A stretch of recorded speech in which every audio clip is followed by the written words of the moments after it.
Halo teman-teman, perkenalkan saya Dani, perwakilan dari tim Fakultas Kedokteran Universitas Gunadarma.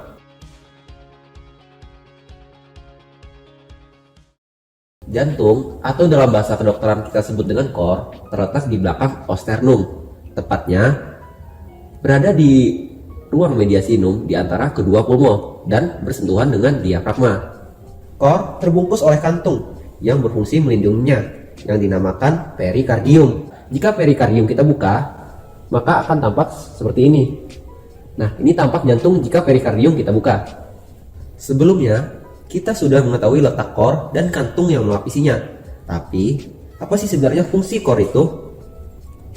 Jadi, core memiliki fungsi sebagai pompa yang mengalirkan darah ke seluruh jaringan tubuh kita. Baik, di sini ada gambaran anatomis jantung manusia yang sebesar kepalan tangan kita.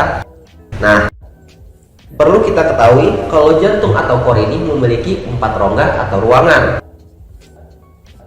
Yang pertama ada atrium dextra yang menerima darah terdeoksigenasi yang kaya CO2 dan miskin O2 dari vena cava superior dan vena cava inferior, yang kemudian akan dikontraksikan atau dipompa ke ventricle dextra.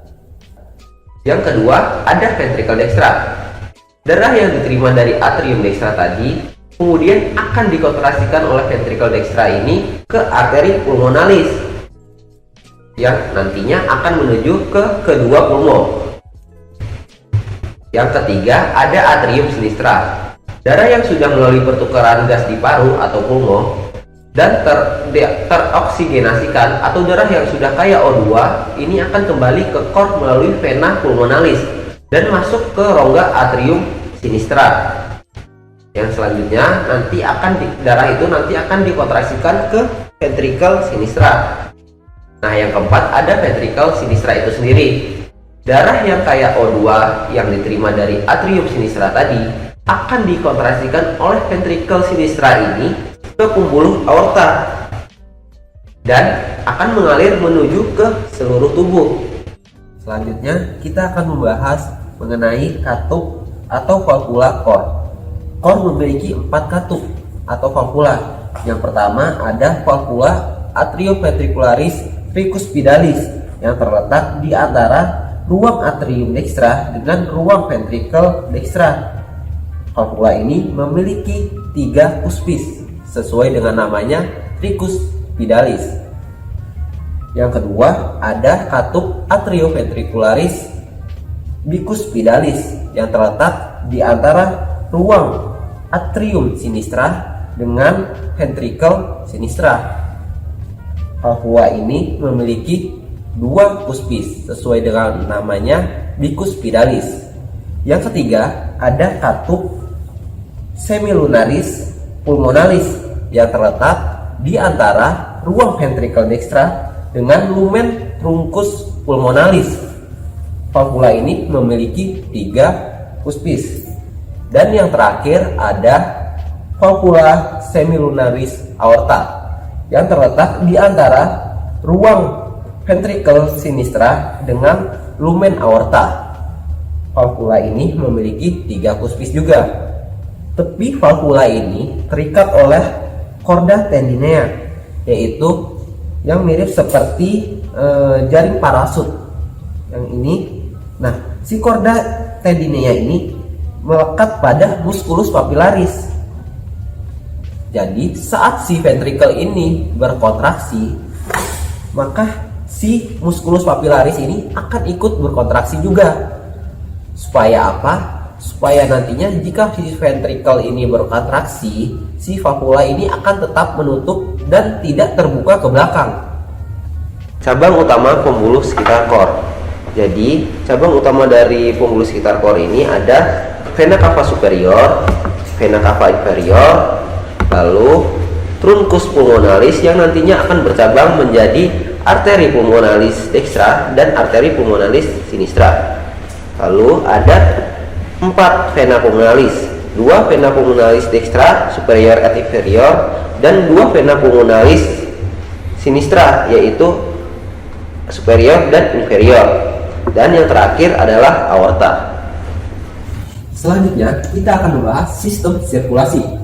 Ada dua sirkulasi utama di tubuh kita, yaitu sirkulasi pulmonal dan sirkulasi sistemik. Darah yang kaya CO2 di ventricle dextra akan dikontraksikan atau dipompa melewati valvula semilunaris pulmonalis, lalu melalui arteri pulmonalis, dan akhirnya sampai di paru. Di paru akan terjadi pertukaran gas. Darah akan melepas CO2 dan menerima O2. Lalu darah yang kaya O2 atau yang sudah teroksigenasi tadi akan dikirim kembali ke jantung melewati vena pulmonalis dan memasuki atrium sinistra. Darah kaya O2 di atrium sinistra tadi akan dikontraksikan ke ventricle sinistra melewati valvula bicuspidalis. Darah yang sudah masuk di ventricle sinistra akan dikontraksikan melewati valvula semilunaris aorta dan kemudian masuk ke aorta untuk diedarkan ke seluruh jaringan tubuh manusia. Darah yang sampai di kapiler jaringan tubuh akan melepas O2 dan mengangkut CO2 yang merupakan zat buangan hasil metabolisme jaringan tubuh kita. Darah yang kaya CO2 atau yang sudah terdeoksigenasi tadi akan mengalir kembali ke cord dan masuk ke atrium dextra melalui dua vena utama, yaitu vena cava superior dan vena cava inferior. Dinding cord terdiri dari 3 lapisan, yaitu endokardium di bagian dalam yang menghadap ke rongga cord, miokardium yaitu lapisan tengah di antara 3 lapisan, dan epikardium yang merupakan lapisan paling luar. Di sebelah dalam endokardium terdapat lapisan jaringan ikat subendokardium. Di lapisan subendokardium ventrikel terdapat serat Purkinje. Miokardium adalah otot jantung itu sendiri. Ia merupakan lapisan paling tebal di antara 3 lapisan dinding jantung. Miokardium terdiri atas serat-serat otot jantung. Pada miokardium memiliki struktur khas yang disebut diskus intercalaris yang berfungsi menghubungkan sel-sel jantung dari ujung ke ujung sehingga memungkinkan penyebaran cepat stimulus untuk kontraksi otot jantung. Selain itu, kontraksi otot jantung bersifat involunter, giat, atau terus-menerus dan ritmis. Selanjutnya, kita akan membahas histologi vaskular. Dinding arteri dan vena terdiri dari 3 lapisan yang disebut tunika, yaitu tunika intima, tunika media, dan tunika adventitia. Sedangkan untuk kapiler sendiri hanya terdiri atas epitel selapis gepeng dan sel perisit yang tersebar acak. Yang pertama, tunika intima. Ia merupakan lapisan paling dalam yang menghadap ke lumen. Lapisan ini terdiri atas epitel selapis gepeng yang disebut endotel dan suatu lapisan tipis di bawahnya yaitu jaringan ikat subendotel.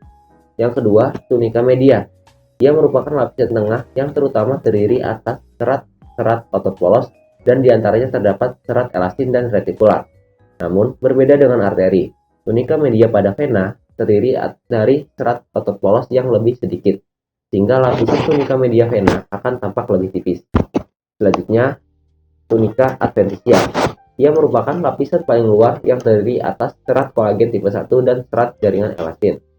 Dinding beberapa arteri elastin dan muskularis juga memperlihatkan 2 pita serat elastik tipis yang bergelombang, yaitu lamina elastica interna yang memisahkan antara tunika intima dengan tunika media, serta lamina elastica externa yang memisahkan tunika media dengan tunika adventitia.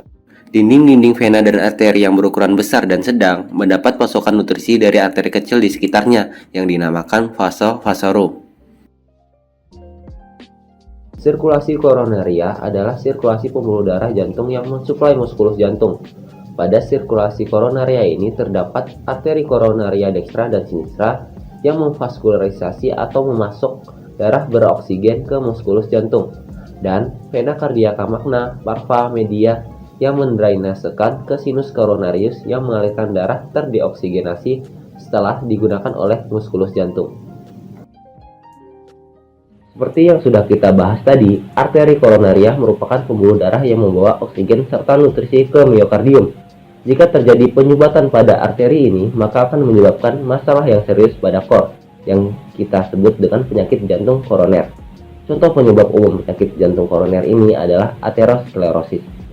Aterosklerosis adalah suatu kondisi terjadinya penyempitan dan penebalan arteri karena penumpukan plak pada dinding atau lapisan endotel arteri tersebut.